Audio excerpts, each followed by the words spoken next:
আসসালামু আলাইকুম গাইস। তো কি অবস্থা সকলের? আশা করছি তোমরা সকলেই ভালো আছো। নিয়ে আসলাম তোমাদের জন্য আরেকটি নতুন গল্প। গল্পটির নাম হচ্ছে আজও ভালোবাসি তোমায়। তো বেশি কথা না বলে চলো ভিডিওটি শুরু করা যাক। ডক্টর আকাশ, আমার হাতটা ছাড়ুন। এভাবে সবার সামনে সিন ক্রিয়েট করবেন না, এর ফল কিন্তু ভালো হবে না। মেঘলা, প্লিজ বোঝার চেষ্টা করো, আমি তোমাকে ভালোবাসি।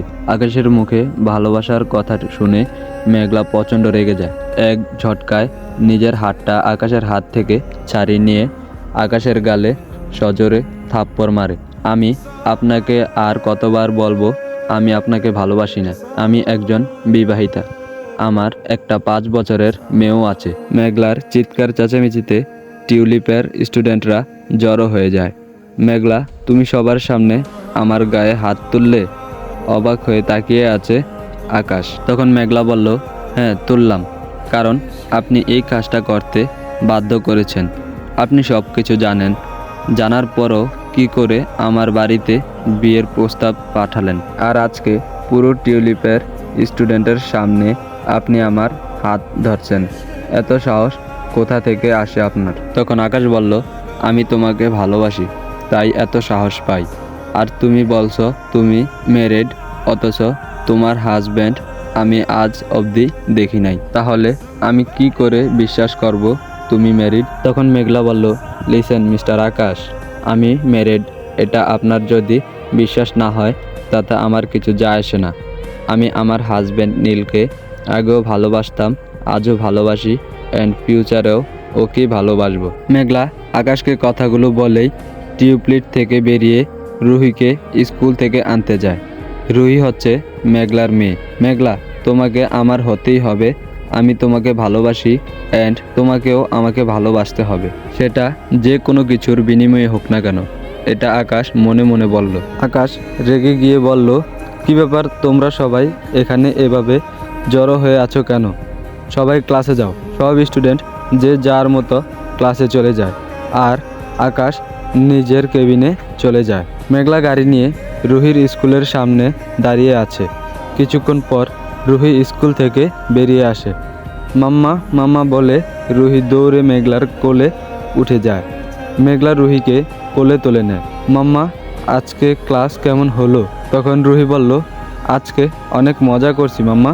আমার ম্যামরা অনেক ভালো, আমাকে কত আদর করে। তখন মেঘলা বলল, তাই বুঝি? আর মাম্মা বুঝি একটু আদর করি না, শুধু স্কুলের ম্যামরাই করে? তখন রুহি বলল, না, আমাকে সব থেকে বেশি আমার মাম্মা আর নানু আদর করে। এটা বলেই মেঘলার গালে একটি চুমু দিয়ে দিল রুহি। তখন মেঘলা বলল, হ্যাঁ, এই নাও তোমার ফেভারিট চকলেট। চকলেট দেখে রুহি অনেক খুশি হয়ে যায়। তারপর মেঘলা রুহিকে নিয়ে বাসায় চলে যায়। বাসায় এসে ডোরবেল বাজাতেই রুহিনা বেগম দরজা খুলে দেয়। রুহিনা বেগম হচ্ছে মেঘলার মা। রুহি, নানুভাই তুমি এসে গেছো, এই কথাটি বললেন রুবিনা বেগম। রুহি রুবিনা বেগমের কোলে উঠে যায়। তখন রুহি বলল, হ্যাঁ নানুমণি, আমি এসে গেছি। তখন মেঘলা বলল, রুহি তুমি এখন নিজের রুমে যাও, ফ্রেশ হয়ে নানুমণির সাথে গল্প করো। তখন রুহি বলল, ওকে মাম্মা। রুহি নিজের রুমে চলে যাওয়ার পর রুবিনা বেগম মেঘলাকে কিছু বলতে যাবে, তার আগেই মেঘলা হাত উঠিয়ে বারণ করে, থাক মা, তোমাকে আর কিছু বলতে হবে না। তখন রুবিনা বেগম বলল, কিন্তু মেঘলা, আর কতদিন এভাবে থাকবি বলতো? রুহিরও তো একজন বাবার দরকার। মা, আমি এইভাবে ভালো আছি, রুহির কোনো বাবার দরকার নেই, ওর জন্য আমি একাই যথেষ্ট। আমাদের মা মেয়ের জীবনে আর কাউকে প্রয়োজন নেই আমাদের। তখন রুবিনা বেগম বলল, কিন্তু এমন সময় মেঘলা রুবিনা বেগমকে আর কিছু বলতে না দিয়ে নিজের রুমে চলে যায়। আমি আর তাকে এভাবে দেখতে পারছি না। মেঘলা, কেন এত জেদ ধরে বসে আছিস? এই কথাগুলো বলল মেঘলার মা। মেঘলা নিজের রুমে গিয়ে নীলের ছবির সামনে দাঁড়িয়ে আছে। নীল কেন আমাকে আর রুহিকে এই নিষ্ঠুর পৃথিবীতে একা রেখে চলে গেলে বলো? তুমি তো জানতে আমি তোমাকে ছাড়া একা থাকতে পারি না, তাহলে কেন চলে গেলে বলো? মেঘলা কান্নায় ভেঙে পড়েছে। হঠাৎ মোবাইলে রিংটোন বেজে উঠল।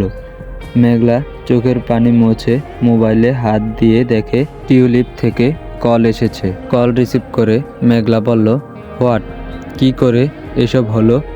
ওকে, আমি এক্ষুনি আসছি। এটা বলে মেঘলা তাড়াতাড়ি করে গাড়ি নিয়ে চলে যায় টিউবলাইটের উদ্দেশ্যে।